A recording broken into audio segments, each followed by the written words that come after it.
प्यार, वासना और विश्वासघात की इस कहानी की शुरुआत ग्यूसेप नामक एक आदमी से होती है जो 15 साल बाद अपने पिता की मृत्यु के कारण पेरिस से अपने घर इटली लौटता है। यहाँ उसकी मुलाकात अपने पुराने दोस्त अल्फ्रेडो से होती है, जो अब शहर का एक प्रसिद्ध जोहरी है। पुरानी यादें ताज़ा करते हुए ग्यूसेप अपनी प्रेमिका कैटरीना के बारे में पूछता है, जिसे वह आज तक भुला नहीं पाया था। अल्फ्रेडो उसे बताता है कि उसके पेरिस जाने के बाद कैटरीना ने शादी कर ली थी, लेकिन कुछ साल पहले उसके पति की मृत्यु हो गई और अब वह एक विधवा का जीवन जी रही है। ग्यूसेप कैटरीना के साथ फिर से संबंध बनाना चाहता था, इसलिए उसने दोस्त से कैटरीना के साथ एक मुलाकात तय करने को कहा। दोस्त दोनों की मुलाकात एक होटल में करवाता है। वहाँ ग्यूसेप कैटरीना को बताता है कि वह अब भी उससे कितना प्यार करता है। वह कैटरीना को छूने लगता है, लेकिन कैटरीना उसे यह कहते हुए मना कर देती है कि समाज में लोग उन्हें ऐसे देखेंगे तो न जाने क्या सोचेंगे। इसके बाद ग्यूसेप कैटरीना से उसका फ़ोन नंबर लेकर चला जाता है। शाम को ग्यूसेप कैटरीना को फ़ोन करता है, लेकिन उस वक्त उसकी 14 साल की बेटी ग्रेजिएला घर पर थी, इसलिए वह ग्यूसेप को अगले दिन सुबह अपने घर मिलने बुलाती है। अब तक ग्यूसेप को ग्रेजिएला के बारे में कुछ भी पता नहीं था। अगली सुबह ग्यूसेप कैटरीना के घर पहुंचता है और दोनों एक दूसरे को किस करने लगते हैं। उस समय ग्रेजिएला स्कूल गई हुई होती है, तो ग्यूसेप और कैटरीना अतरंग होते हैं और साथ ही ग्यूसेप कैटरीना से शादी का वादा भी करता है।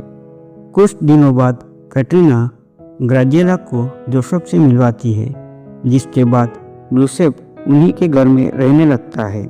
धीरे धीरे ग्रेजिएला ग्यूसेप से शारीरिक रूप से आकर्षित होने लगती है।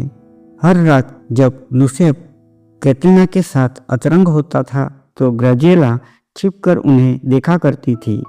एक रात जब ग्यूसेप वॉशरूम जा रहा होता है, तब वह देखता है कि ग्रेजिएला के कमरे का दरवाज़ा खुला हुआ है और वह बिल्कुल निर्वस्त्र सो रही है।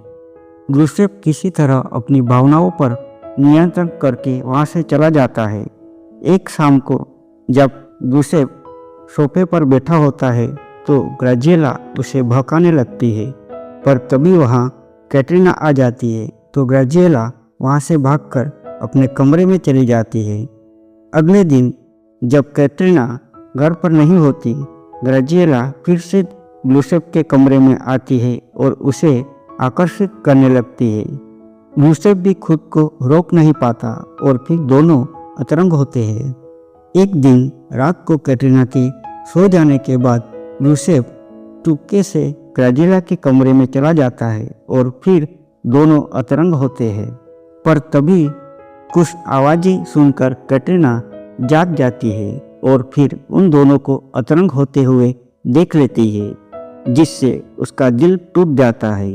अगले दिन सुबह कैटरीना ग्यूसेप को अपने घर से चले जाने के लिए कहती है, जिसके बाद ग्यूसेप घर छोड़कर चला जाता है, पर ग्रेजिएला के साथ अपना अफेयर जारी रखता है।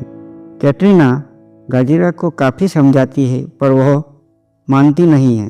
अब कैटरीना के पास दूसरा कोई विकल्प नहीं बचा था, इसलिए वह फिर से ग्यूसेप के पास जाकर उसे ग्रेजिएला से दूर रहने का कहती है।